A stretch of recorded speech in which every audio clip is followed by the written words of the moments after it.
عارف وزیر صاحب ډیره مننه. اول خو سره تاسو چې تاسو عمر څومره دی؟ تقریبا 15 کاله عمر دی. او تاسو سکول سبق ویلی دی؟ او په 2000 کې ما مټرک کوم بیا چې د ما پلار او ترونه شهیدان شو، بیا په ځای کې زه په کم عمر کې بیا ما د کور د ما څوک نه وي د کور مشر زه بیا سیمه سکول پرې شو، ما استکار شروع کړ، نور ورونه مې وي دوه په سکول وای د کور په ما باندې بوج. نو عارف خان تاسو د سره رشتہ څه د علي سره تاسو څه دی علي؟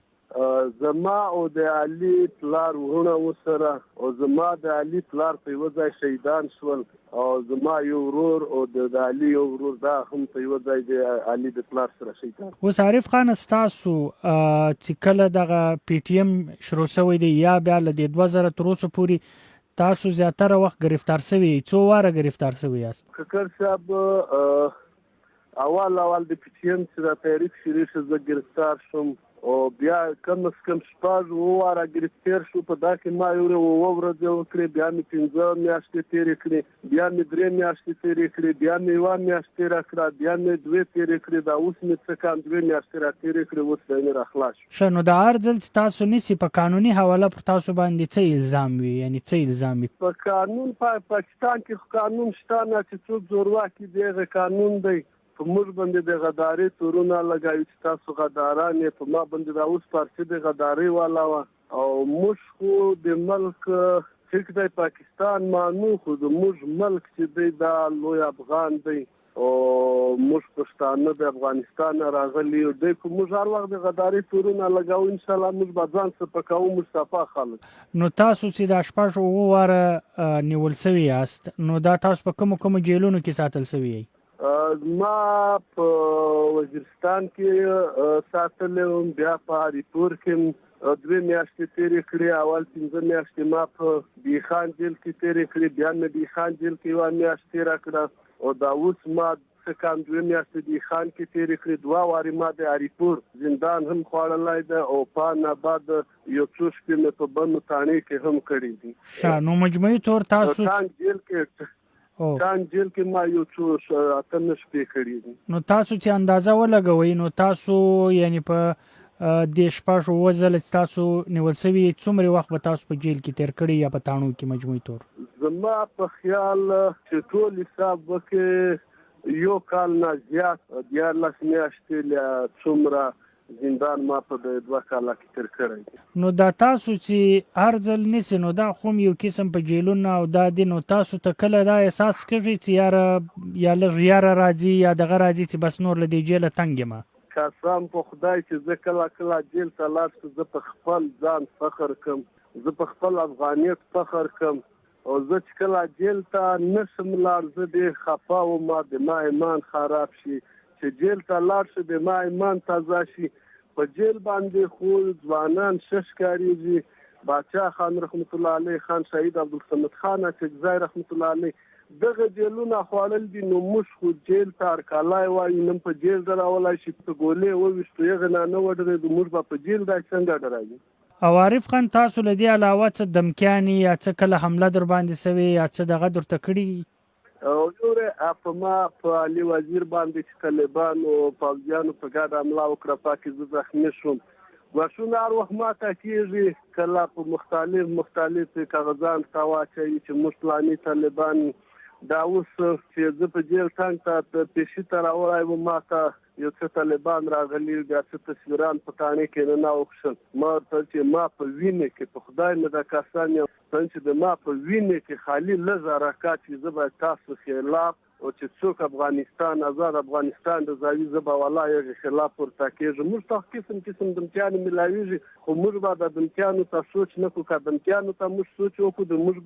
مبارزه بیا پاتې کېږي. نو ستاسو خپله واده کړی دی، ماشومان هم شته؟ بالکل زما واده هم تعلیم کړی دی، مټرک یې هم علم یې هم کړی دی، زما 3 بچیان دي او 3 مې بچی دي، یوه بچی ما ته راغلی وه، هلته بیخان ته هم راغلی او اوس د ما سره هم موجوده ده. د بچي نام یو احمد دی او بل وړوکی اباسین دی او درېیم هلمند دی. زما لور یوه ګلالۍ ده او یوه پکتیکا ده، یوه افغانۍ. او دا چې دي ستاسو چې مشر یعنی عمر یې څومره دی د مشر بچي؟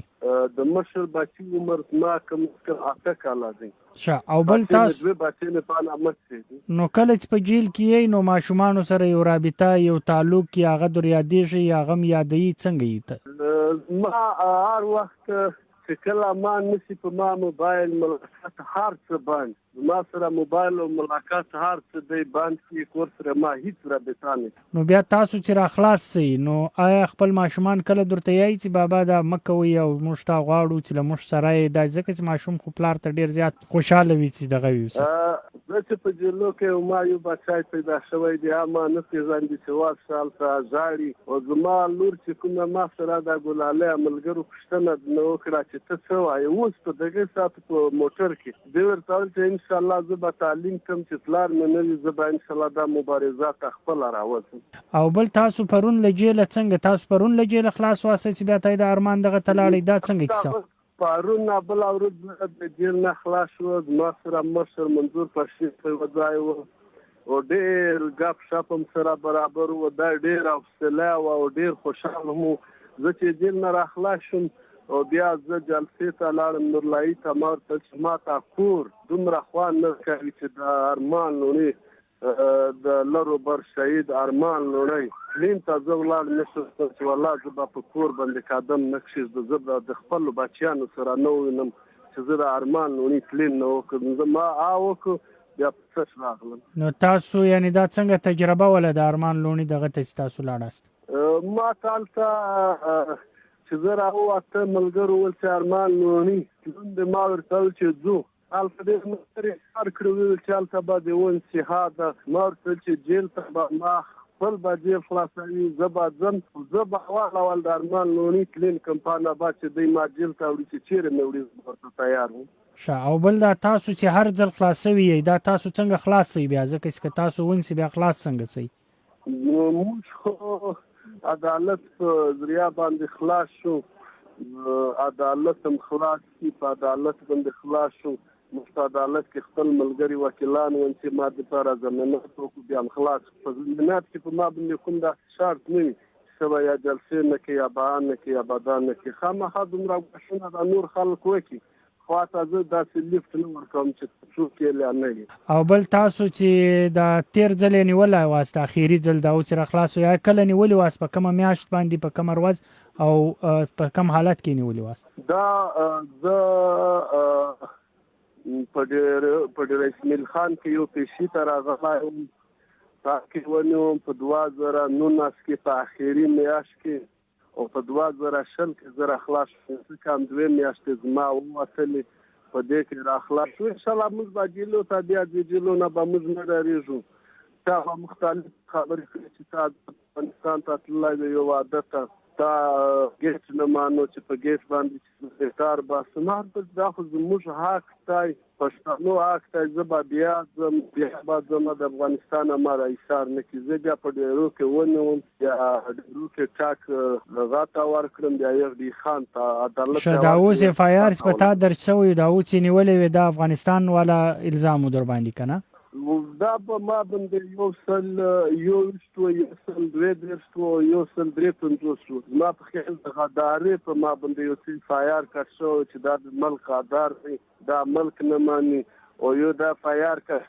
هلته میجر مخکې ما سره راغلی و چې زه د جیل نه خلاص شوه ریپور نه دا یې راغلی چې لاس ملاو که ما ورته چې ته ما سره لاس ملاووې ته کشمیر ته لاړ شه په وزیرستان کې څه غواړې دا اف آی آر یې په ما کټ کړی او دا ویلي چې ما ته دمکۍ راکړه. نو عارف وزیر صاحب ډېره مننه ستاسو وخت مو واخیست. زه د تاسو ډېره مننه ډېره خوشحاله آباد اوسئ.